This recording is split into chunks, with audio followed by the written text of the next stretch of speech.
Hi, this is Jeffrey Tucker, and you're listening to the Libertarian Christian Podcast. Thank you so much for listening. You might also consider supporting this podcast by sharing it and even donating. LCI needs your help so it can continue creating great content. Welcome to the show that gets Christians thinking about faith and politics. Get ready to challenge the status quo, expand your imagination, and tackle controversy head on. Let's stand together at the intersection of faith and freedom. It's time for the Libertarian Christian Podcast. Welcome to another episode of the Libertarian Christian Podcast, a project of the Libertarian Christian Institute. I'm Doug Stewart, and today we are going to talk about progressivism and the Christian left with Dr. Bill Anderson. Dr. Anderson is a professor of economics at Frostburg State University in Frostburg, Maryland. His PhD in economics is from Auburn University, and he serves as an associate scholar with the Mises Institute. He's published numerous articles and papers on economics, political economy, including articles in The Independent Review, Reason Magazine, The Free Market, The Freeman, Public Choice, and many others. He joins us today to talk about the Christian left and progressivism. Bill, thanks for being with us. Well, it's good to be here. So some of the listeners know that my story in becoming a libertarian actually happened on my way to almost becoming a leftist. And I was enamored with some of the people that we'll probably mention here as we have our conversation. I was enamored with their way of doing theology and hermeneutics, and something just didn't quite sit right. And I kind of had this nudge. I often will say that I don't know if it was the Holy Spirit nudging me or not, but I knew I had to learn economics. And so I did a little bit of studying of economics and ended up becoming a libertarian. So I avoided becoming a Jim Wallace loving Sojourners aficionado. But, you know, I've kind of kept tabs on the Christian left through Facebook, through social media, and through, reading articles and stuff.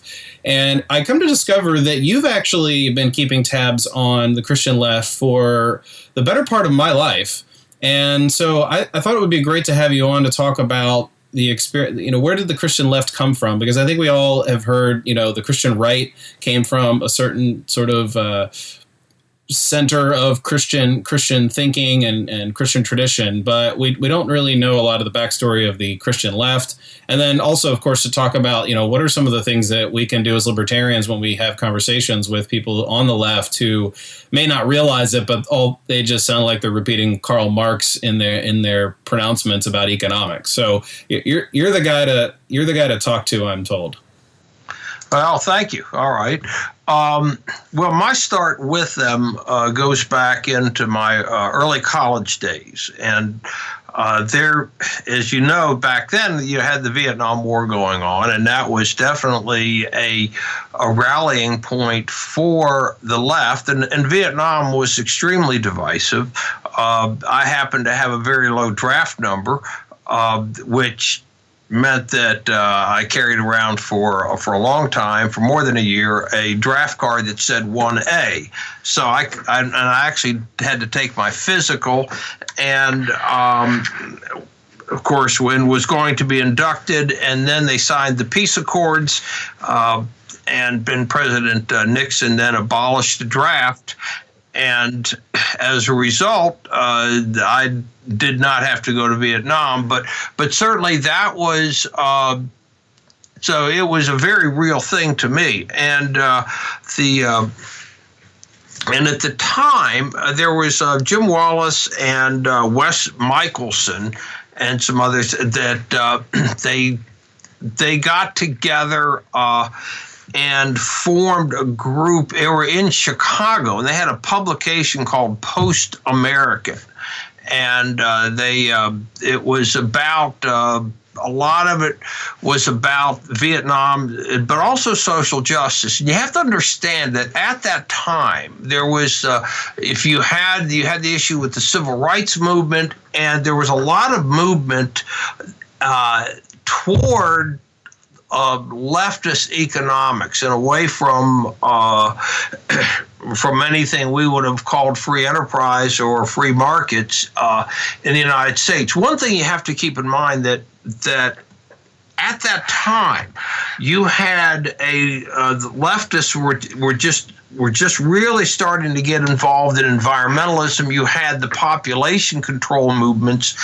You had the view that resources were disappearing and that we were facing a real dystopian future.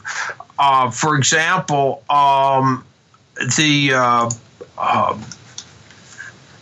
if you read a number of books from InterVarsity Fellowship at that time, you would find that InterVarsity pretty much had embraced that left-wing view. I went to the Urbana Conference in 1973, and this was during the energy crisis then, which was actually caused by price controls. But and I remember one of the speakers declaring that even if the earth were a ball full of oil, that in 40 years at the present rates, we would exhaust all of it. And so,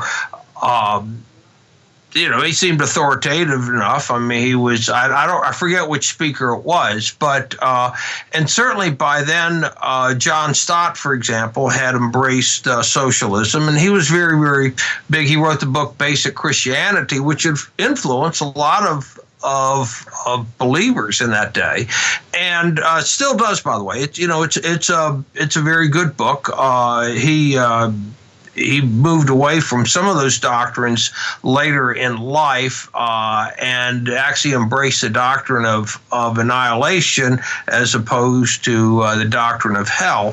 But you had it, certainly, you had worldwide poverty. I mean, I think at that time, about 40% of the people on the earth were living in really poor conditions. And, Americans start becoming aware of what we call the third world and how people were living then.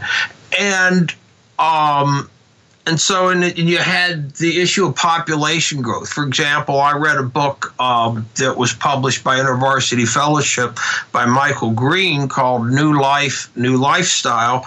And he argued that he quoted, there was an Anglican who had rewritten the Ten Commandments, and they were very anti-capitalist, but also one of them, the seventh commandment, you shall not, they commit adultery. You shall not commit sexual sin by having more children than is your right. Well, this appears in an InterVarsity book. Okay, now it was Michael Green quoting somebody else, but quoting him approvingly.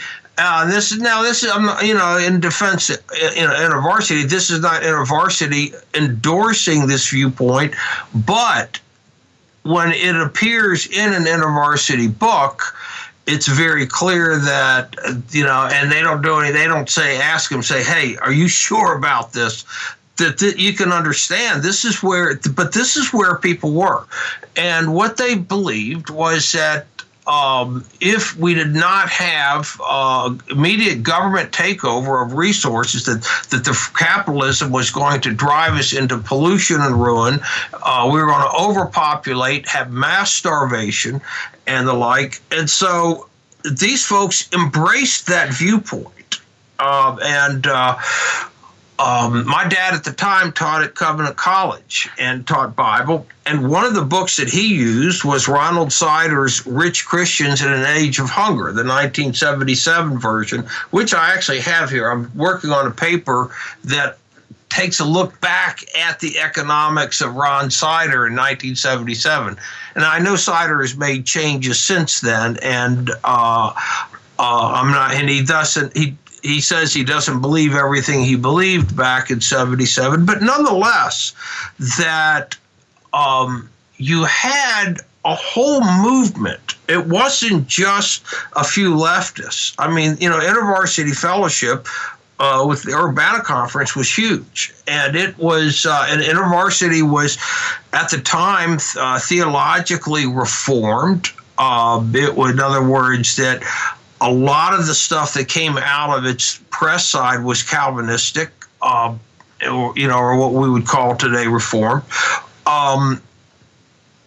It was where actually I really embraced Reformed theology because of what I read through InterVarsity. And So you had this. You had this movement based upon people are looking out there and they're seeing a world gone mad. And, and Americans are becoming more aware of the environment. You have this, Paul Ehrlich had the population bomb. And again, people were embracing it. If you go back and read Ronald Sider's 1977 version of Rich Christians, you basically have him embracing the Paul Ehrlich, Garrett Hardin, Robert Heilbronner view of the world, and that governments have to come in. They've got this. The governments consist of people who know they have the answers, and they have to step in, because if not, these capitalists are just going to lead us all over a cliff and lead this world into nuclear war and dystopia. And the like. And if you remember, you had movies like Mad Max, that came out a little bit later, or Escape from New York, where, by now New York City is a walled off high security prison, and things like that. And so this was the general viewpoint. You also remember at the time we were having terrorist attacks all the time. You had the Black September attacks at the Olympics in 1972. You had regularly had terrorist activity. You had the 1973 Yom Kippur War in Israel. And so, again, you go back to that time. And that's one of the things I'm doing as I'm researching, going back to that time. And it's more understandable that young people would embrace something of a leftist viewpoint. I was a leftist back then. I remember, I worked as a reporter at a very, very conservative paper, and I wanted to give my editor some copies of Sojourners, thinking that it would convert him from his conservative thinking. All right, and so I believed that stuff as well. The one thing where I drew the line, though, was with what you would call communism. I felt that communism was a bad thing. I wasn't sure why it was a bad thing. I just knew that it was. And I felt that a lot of these folks were really, they were crossing into that territory. And certainly Sojourners was the first to do it. They, I remember in 1976, they had an interview with Dorothy Day, and in which she praised China because there was no more hunger or no more want in China. That the Chinese had done some sort of economic miracle. When in fact, we're talking about things like the Great Leap Forward. At that time, they were having the Cultural Revolution, which was a really awful time. And you had the Cambodian massacres, for which Sojourners never would criticize. They never would even admit that it was happening. And they had another interview with a Mennonite couple that was in Vietnam, and they referred to the new communist government as being Christian. To them, they said it's going to be more Christian, more egalitarian than the previous one. So, in other words, it was a view they're starting to embrace this sort of egalitarian gospel. And so that's where, and a lot of my thinking, especially on economics, was not formed very well at all. I had, as a student, I'd kind of crapped around during econ classes, skipped a lot of them. I was on the track team, and we had, the middle distance runner, you worked hard, and so you slept a lot. And, econ class was a good time to sleep. And so I really did not have, I didn't have a lot of ideas formed and stuff like that. That would not come until I was a young adult. But What do you think was the sort of explanation for the affinity for these more left-leaning policies? I mean, left-leaning, solutions to things that, I mean, I think we would both agree that if there was a threat to poverty, to resource depletion, if there was a credible threat, maybe at the time, I mean, I don't know, maybe at the time people didn't know that, it really wasn't truly a threat. Maybe there was just, a bunch of, Paul Ehrlich, I don't know if he was a fraud or if he actually truly believed it, but like there's a lot of credible things for Christians to be against or to, embrace as part of a wider view of the gospel or of our Christian beliefs. But like, I would just, of course, diverge from them in like almost every policy prescription that they come with. So where is the origin? I mean, I know it goes back to like Walter Rauschenbusch in the 20s, and there's some things going on way back then. But like, what was their? I don't know. If you were to say to them back then, like, why do you believe that this is what Jesus wants you to do and proclaim? What's their defense? I think that one of the catalysts was also the civil rights movement. And this was a real problem area because you had, I mean, think about this. If you were black in certain parts of America, I mean, you were in a totalitarian society. If you were, in the Deep South, for example, you could be murdered for about anything.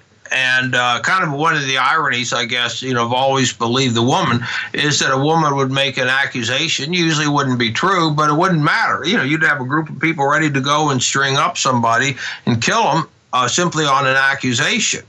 And once upon a time, that was bad. Now I guess it's supposed to be considered, you have to believe the woman, except when we don't want to or something. But I don't want to digress through there. But the problem is that a lot of people in the civil rights movement were, in fact, politically on the left. I mean, the Communist Party, in fact, did have a lot of people in the NAACP, but that would also make sense. I mean, if you were in the NAACP, you're a black person at that time having all of these avenues closed to you. And the conservative churches were finding ways to justify it. My God, I mean, Bob Jones used to speak to the Ku Klux Klan. I mean, this back in the 20s, and these well into the 1970s or so, a lot of these fundamentalists held on to this, curse of Ham doctrine, which wasn't even wasn't even a biblical doctrine by any means, but you had that, and so there's a larger thing going on. You've got a cultural revolution that's happening. You have communists that are much more sympathetic to the calls for human rights than a lot of American Christians. And so all of that gets tied in, and of course, well, that's all part of capitalism. And then topping it all off is, you have to remember, in the early 1970s, that who was the symbol of authority? Richard Nixon. And I remember that, when I was growing up, and, I was in college, everybody, your college president, Dr. Bowling, Ed Bowling at the time, well, he was Richard Nixon. Marion Barnes was president of Covenant College. He was Richard Nixon. Anybody in authority was Richard Nixon. And so it tended, so you had a lot of skewed views about these things. And it was, well, it's got to be capitalism. Capitalism is depleting resources and the like. It was an easy thing to believe. So it's kind of the catch-all scapegoat for all the problems, even if it really was, something completely different.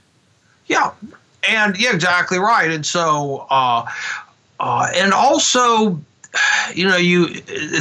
that time, the colleges and the universities pretty much were going liberal left. And something else to keep in mind: this was before the Democratic Party had embraced abortion on demand. All right, the Democratic Party would not really embrace it until later on in the 1970s. And don't forget that the Kennedys at one time were very much pro-life. Jesse Jackson was a pro-life activist. And this would actually play into things much later on. But at that time, abortion on demand was not a Democratic Party priority. Now it's their main priority. I mean, to them, that the entire purpose of the Bill of Rights is abortion on demand. And that's how it must be interpreted. Everything else, due process of law, the right to bear arms, free speech, and all that, those don't exist any longer. Those are obsolete. But by George, we've got to protect the abortion on demand. And so that was something else that was not really becoming an issue. It was kind of it was in its infancy, Doug, but it was not really at the forefront like it is now. And so you had, and plus the fact, here's another thing too, that a lot of major sectors of the U.S. economy had been set up as regulated cartels back in the 1930s, during the New Deal. And so you had a version of America. You had some very large corporations like General Motors, and it was an IBM, and these were very, very large corporations. They tended to be targets. I remember Tom Skinner, the evangelist, speaking one time, about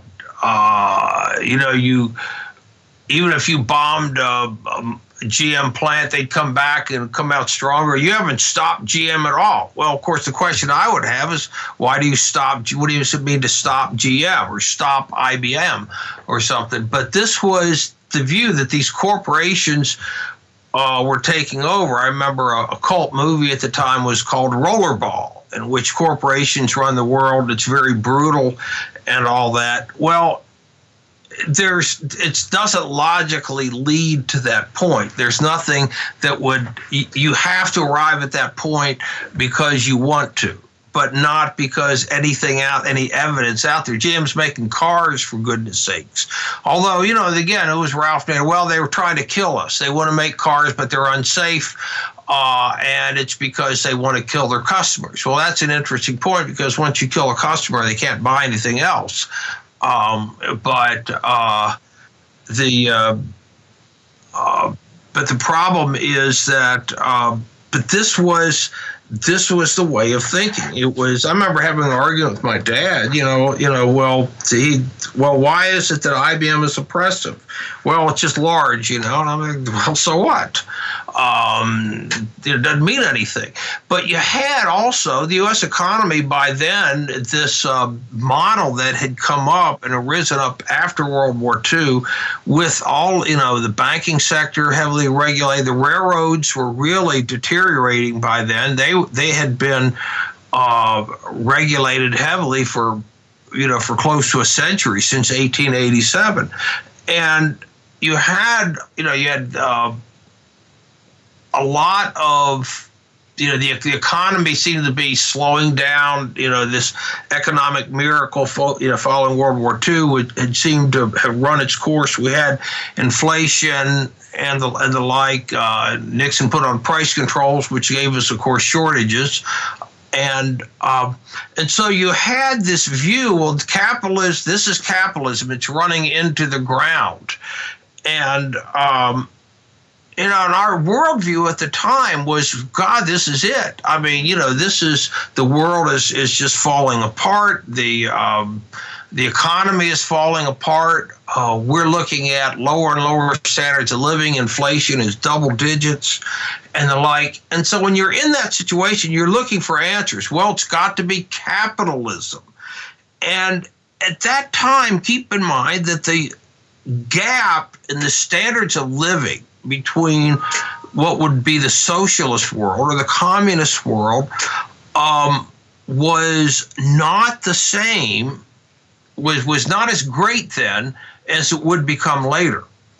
All right. And I think that's an important point to remember, that, you have to look at what was going on then. And the events are going to affect how people look at the world.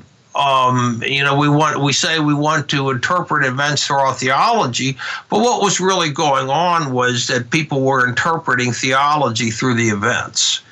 And again, and in the background, you've got the civil rights movement, and it was not really being embraced by the church. Look, I remember my dad was working as a supply pastor for a church, Chattanooga Valley, which was in northwest Georgia, and I remember at the end of his sermon, the Sunday following the shooting of Martin Luther King, he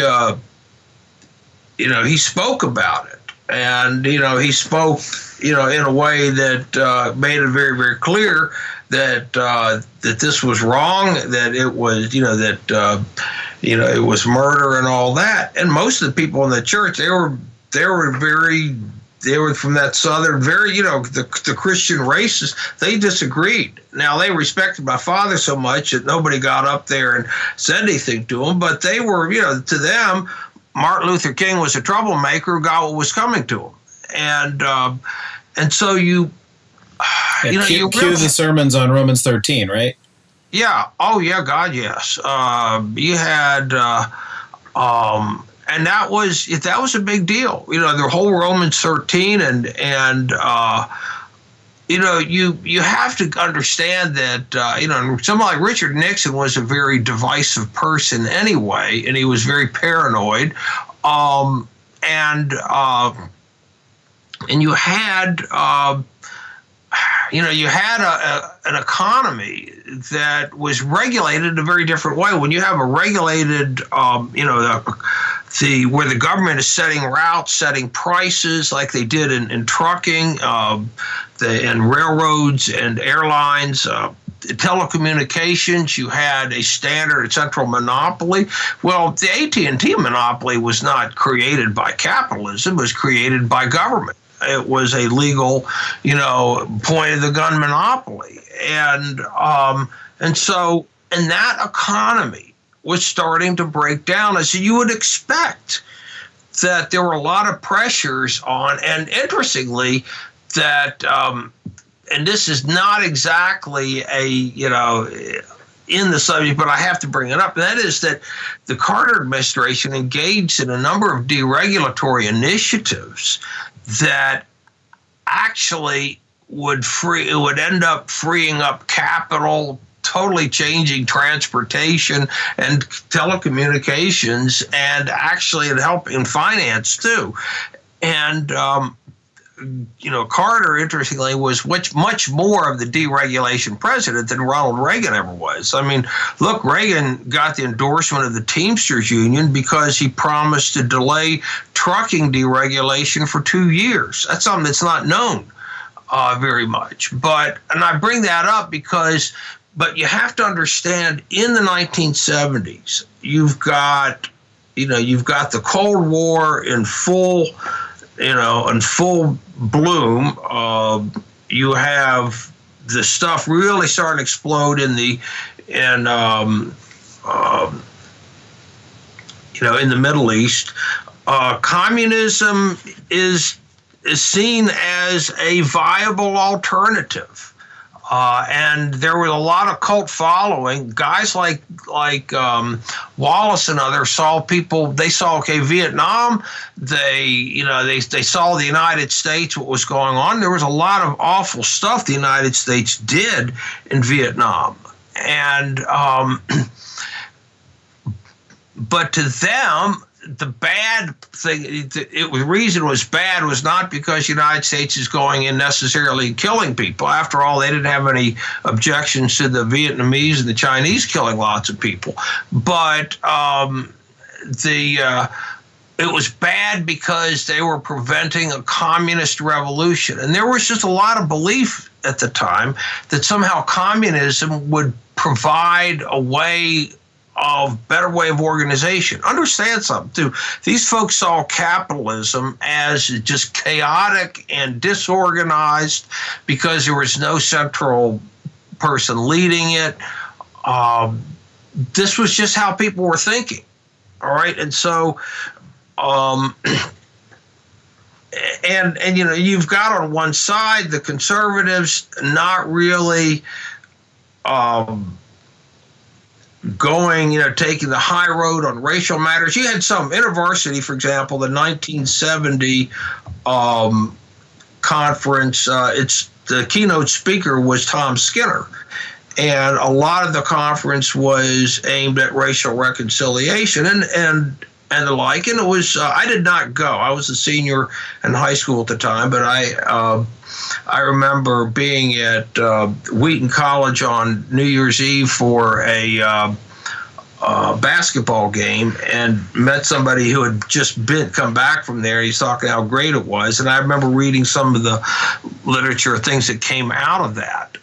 So, I mean, you've got just a whole jumble of things going on. Mm-hmm. But the belief was this, and it wasn't just guys like Wallace. I mean, a lot of people had this belief that capitalism was running its course, that it was exploding in pollution and in a lot, and it was exploiting everything. Yeah, or imploding, resource depletion, the whole 9 yards. And so this was the view, the worldview at that time, and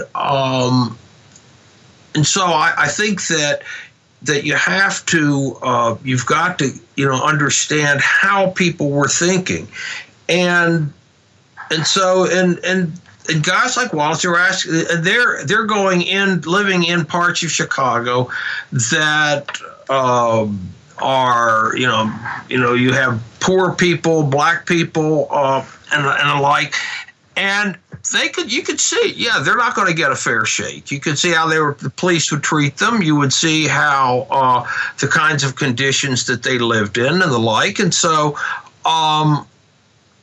I mean, I can very much understand and sympathize with how they were, with how things were. All right, and and looking at this and saying it shouldn't be like this. There's nothing wrong with that. The problem, of course, is when you say, okay, now what we're going to do, we're going to embrace an economic and social model in which the state is all powerful.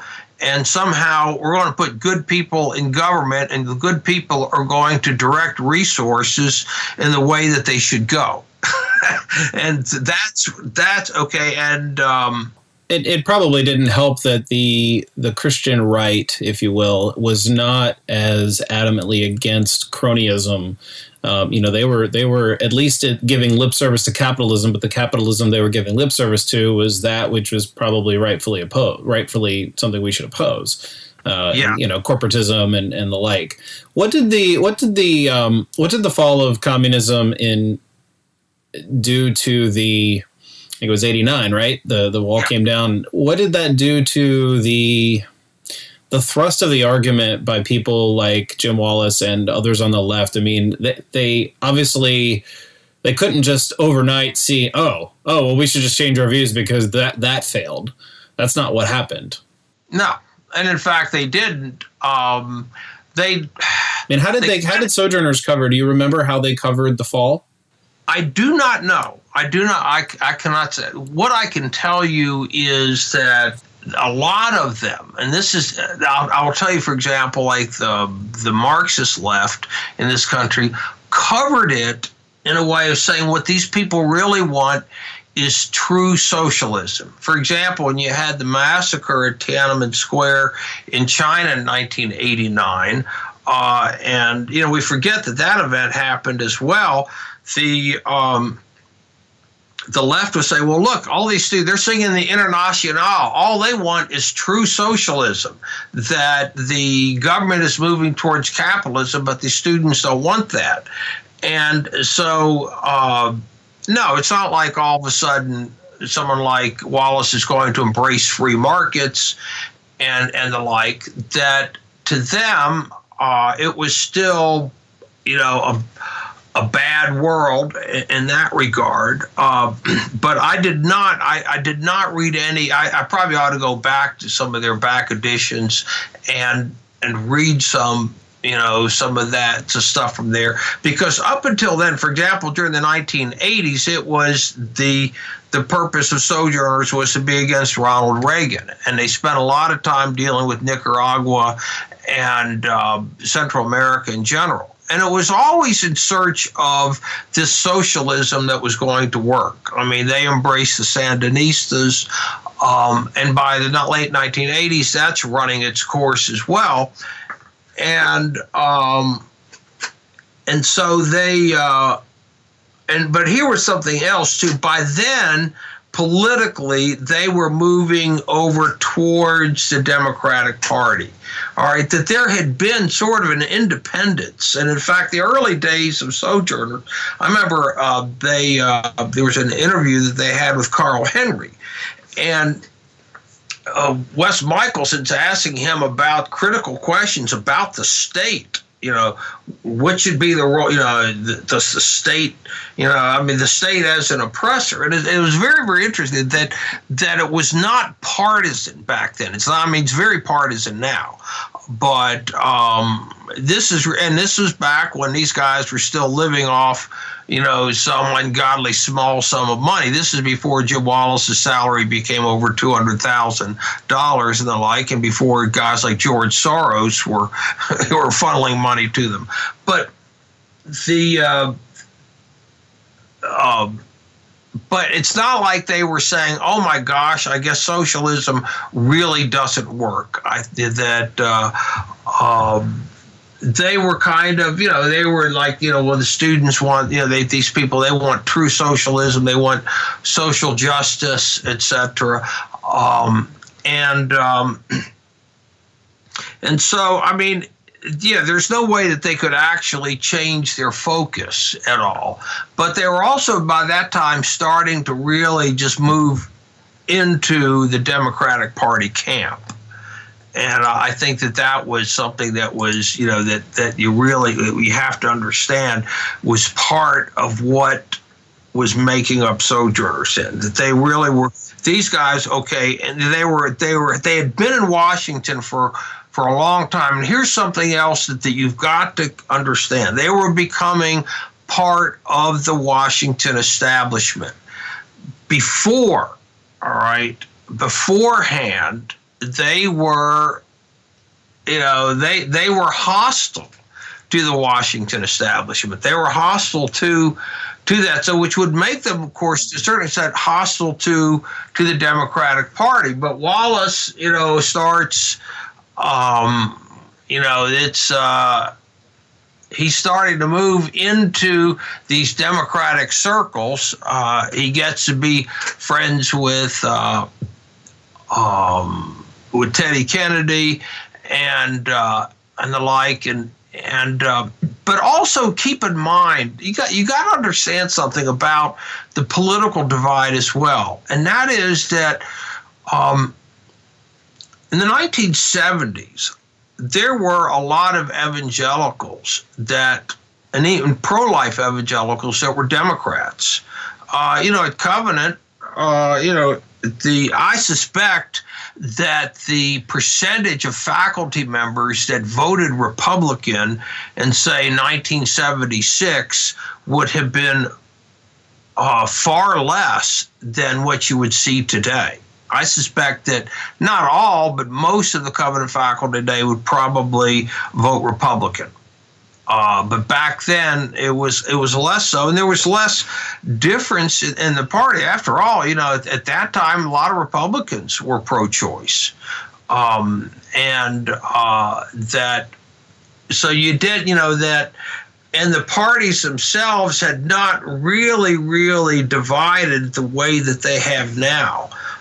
It's a lot more, it's a lot more divided now than it used to be then. Hey folks, if you love listening to our podcast, you may want to check out our monthly webinars.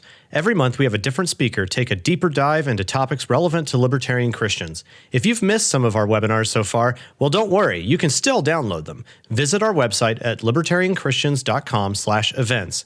And now let's get back to the show. Yeah. So, you were saying that they became part of the political establishment. Well, it's no wonder, because the political establishment, or half of the political establishment, became more amenable to their views over time. Yeah. I mean, they were, and again, I have to give credit to people who want to speak truth to power. But at the same time, you see the phenomenon from a distance and you think, well, wait a second, you're just becoming enamored with the same kind of power now that they're giving you a voice.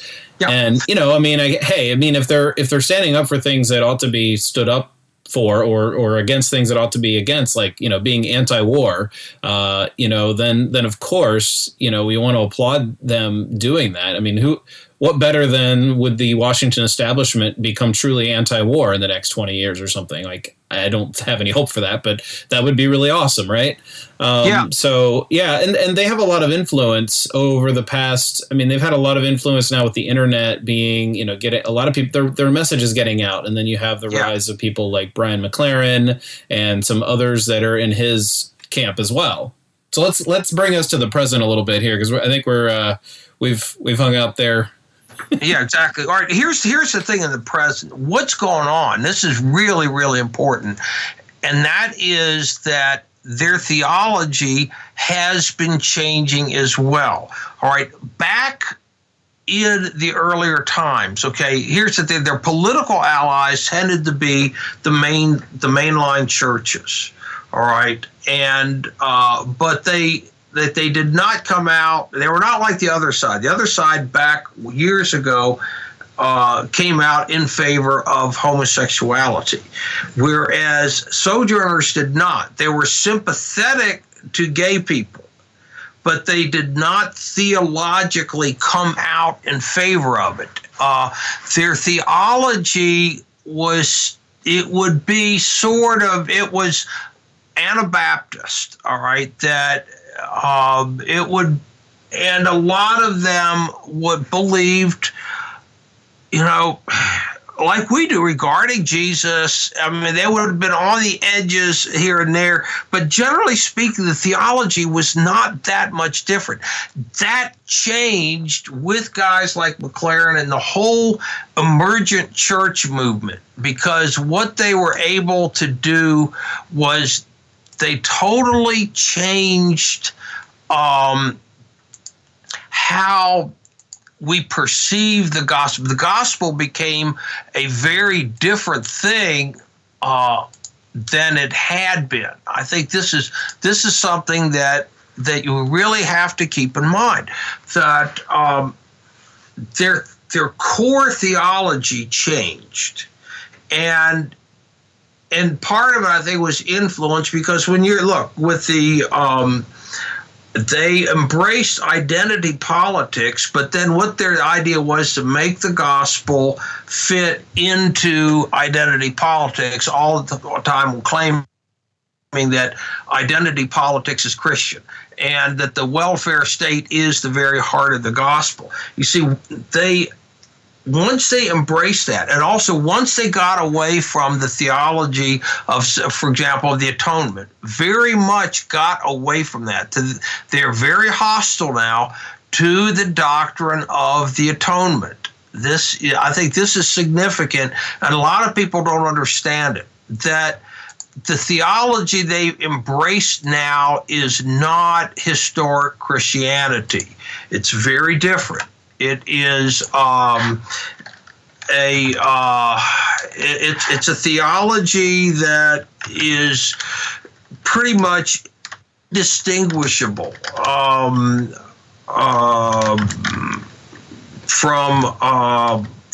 the mainline churches.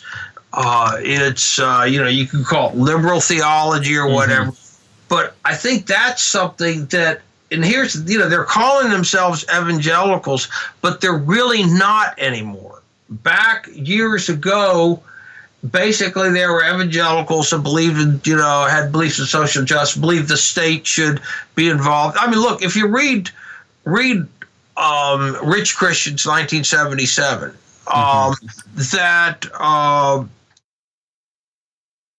read that. I mean, the theology, it's Anabaptist, but it's not anti-Christian. He doesn't challenge the cross as try to make the cross into something that it isn't. He talks about the Christ is coming again. I mean, this is standard Christian theology, but that no longer is the case with them.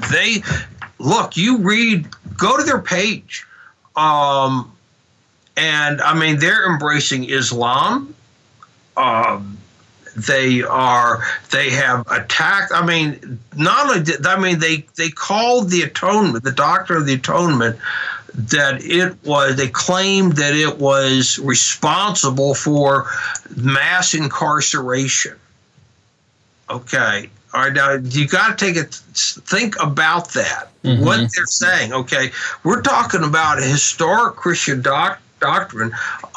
They attack, anything, the belief in hell. They had an article recently by somebody. She said she no longer believed in hell because she had a good experience working with a couple of homosexual Episcopal priests. And, it's sort of a non sequitur, but their whole thing is that they've embraced a very different gospel. The theology no longer is what we would call standard Christian theology. It's basically holds to a lower view of Scripture and the high view of Jesus, and that And you remember the Babylon Bee several months ago had a satire article saying, well, Jesus wasn't against felony home invasion, so a felony home invasion must be okay because Jesus didn't speak out against it. Yeah, they get a lot of things right. Yeah, in terms of commentary, their satire is really on point.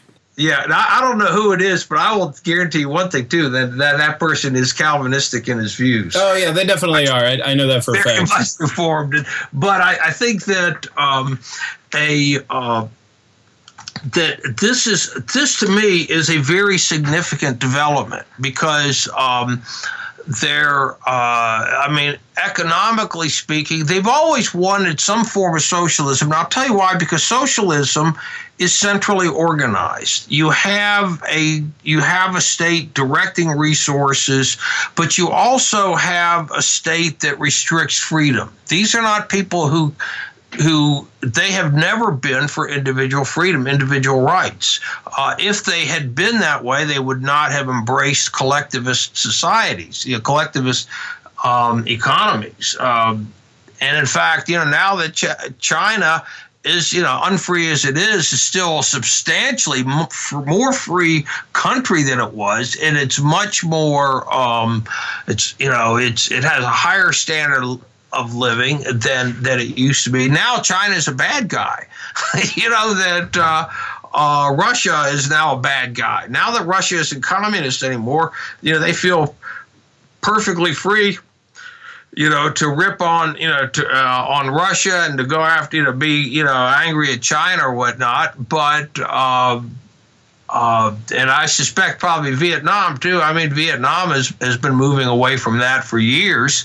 It's becoming a kind of a neat little country, and I wish we hadn't bombed it so badly. It might have been a neat little country a while back. But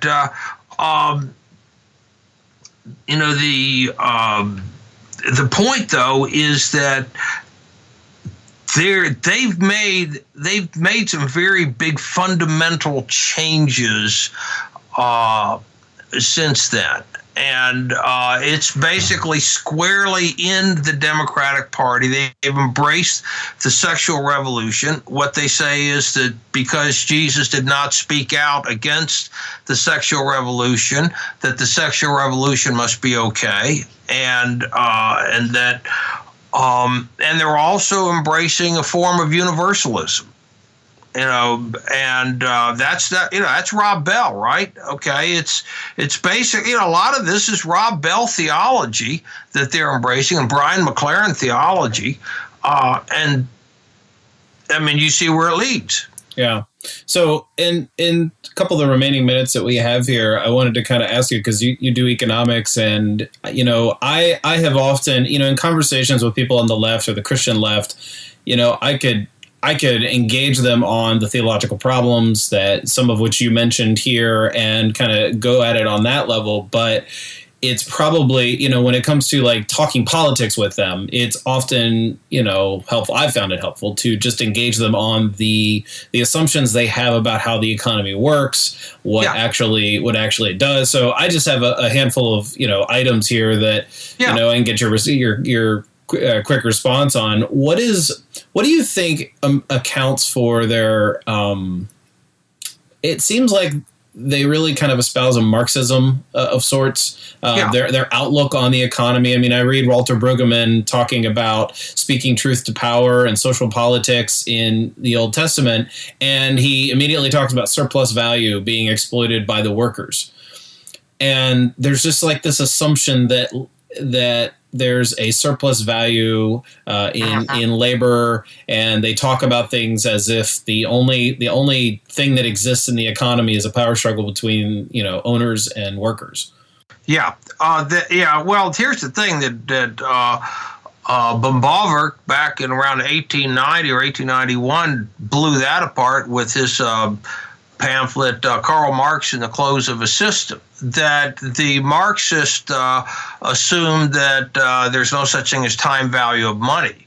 And in fact, if you talk to Brueggemann about it, he would be suspicious of it, that they really have no understanding what a price system does.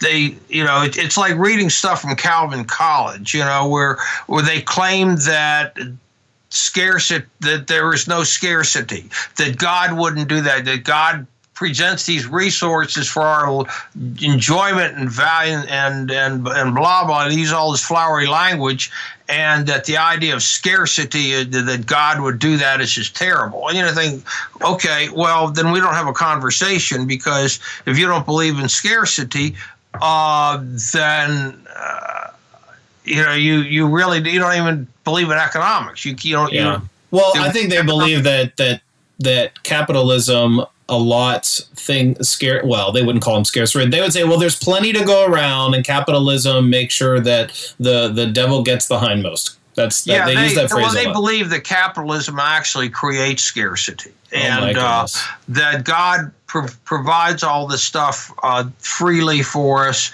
And now how do we combine resources? How do we know which resources to do and all that? They have no idea what happens with entrepreneurship. They just don't. It's a world that's so removed from them. These are folks mostly, they wouldn't know how to make a living if it weren't provided for them somehow. And they have no idea. They see a product on the shelves. They have no idea how it got there. They're going to assume slave labor and the like. So it's very difficult when you're going to talk about surplus labor, surplus value. That's okay. Now you're going back to Marx, and if you put in time value of money, then and the whole notion of wages being the discounted marginal value product, now you're in a different world. But they would just say, well, you're just using language, you're clouding the issue. But the truth of the matter is that without the entrepreneur organizing thing, these folks are engaged in nothing more than trying to just survive. Like, what do you want? Idle labor instead? I mean, that's the alternative. Yeah, well, that's just it. They don't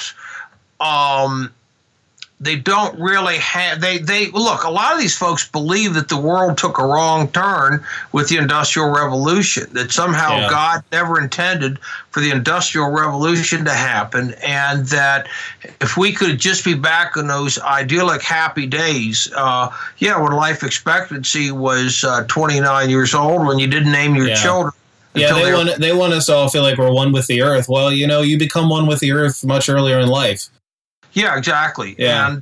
And so I think that was a real problem. It's hard. Look, it's very hard to discuss economics with somebody if you cannot find common ground even on the basic things.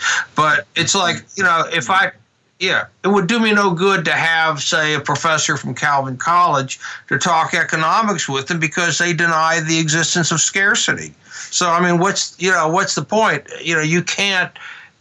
There's nothing to discuss. It's interesting that, given the history that you've described, and I mean, that's been my understanding of how things have happened as well, that they embrace the either communist or socialist views of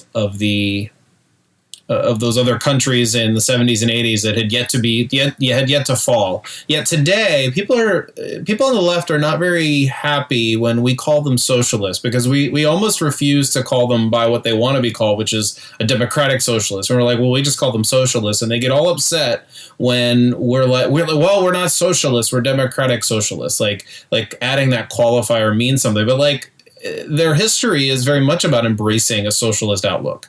Yeah, I agree with you. I mean, democratic socialism, just being something democratic just means majority view for things. And, the old adage of democracy, is two wolves and a sheep voting on what to have for lunch. Yeah. And so that's,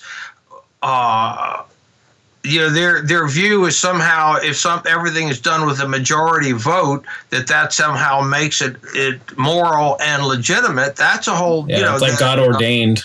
Yeah, I mean, you could look at the lynchings in the Deep South as a form of democracy. That's what they were. It might be lawless, but hey, it was they had the vote, right? Yeah. They were voting to kill somebody, and always believe the woman. Now, there's, like I said, there's other stuff we haven't gotten into. I think that would take a long time, and that involves the. I'm trying to think how best to put it. That when you're getting into progressivism itself, they refer to themselves proudly as progressivists. Well, if you get into the views of progressives, the people who started the movement more than a century ago, you find that they're racist. Have you ever seen Jim Wallace, for example, be willing to address the racial and social views of Margaret Sanger? No, not at all. Not at all. And do you understand that a lot of the economic reforms that you tout, such as, high minimum wages, were proposed precisely to make sure that black people would not be able to work at all, or that would push them onto the outside, rungs of society? That a lot of these economic doctrines that they embrace were in fact created for racist purposes. And now I'm even go far as saying if you don't embrace them, so if you don't embrace the racism of a century ago, you're a racist. Yeah. Now, explain that to me, please. Yeah. Well, I mean, we recently had Deirdre McCluskey on, and she kind of made this comment as a little jab about progressive. She's like, well, if they want to use that term, if they want to be associated with forced sterilization, then let them go for it. But that's not what she wants to be associated with. No, exactly right. A lot of people don't realize the illiberal origins of their movement. So I have one more question for you, and that has to do with something that I'm baffled by, that when I became a libertarian, the theology of people like Jim Wallace, and I don't want to say him in particular because I really didn't follow him. I don't want to make it sound like that at all because I didn't. Yeah. But the people that look up to him, people he looked up to, and that kind of thing, they talked a lot about peace and stemming from their Anabaptist influences. And that's something that even as a libertarian, I would embrace an ethic of peace, especially when it comes to foreign policy. And I often wonder why the left kind of snubs libertarians, even though on an incredibly major issue, which is the death of people, they won't give us the light of day in terms of having a conversation. Like there was the joke when Trump came back into the White House. It was a joke when Trump came into the White House that when the anti-war left showed up, the libertarians were like, "Welcome back." Yeah. Like, they're not. Are they really anti-war? I mean, what's your analysis of that phenomenon? Well, they're anti the United States. They're anti-capitalist nations invading other countries. All right. They're against that. It's, the politics of it. They would not be, for example, they would not have been against the North Vietnam invading South Vietnam. That was not because they were trying to bring about communism. They were soldiers of justice. Now, I think probably the only two invasions probably that I think I would ever endorse historically, at least in modern times, would be Vietnam's invasion of Cambodia in 1979. And Tanzania's invasion of Uganda when Idi Amin was president. I think Julius Nyerere had his fill of him, and so he said, "That's it. We're invading." But and those actually made things better. In fact, the Vietnamese, they were the ones that were they were the first ones to see the handiwork of the Khmer Rouge, and they were just utterly shocked. And understand something, that they had a regime of summary executions, imprisonment, and all that, but they were stunned to see. It's kind of like I think the Soviet soldiers, when they come to Auschwitz, they're absolutely stunned at what they saw. And I think that here's the thing, that libertarians embrace capitalism, and to someone like Wallace, capitalism is worse than war. War, that to them, the peace movement, it was a means to an end. The end is socialism. I don't know if you ever read, there's an article I wrote a couple years back called The End of Socialist is Socialism.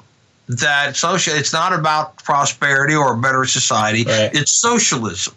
And what you have with these guys is that socialism is the end. And so if being anti-war is a means to that end, why then it's worth it. But if being anti-war means that capitalism will be more free to practice whatever, why that's bad. And so that's, look, and plus the fact that their partisanship, they did not go after Obama for what he did in Libya. What Obama and Hillary Clinton did in Libya was just frightfully awful. It was a smaller scale than what the Americans did in Iraq, which is pretty awful.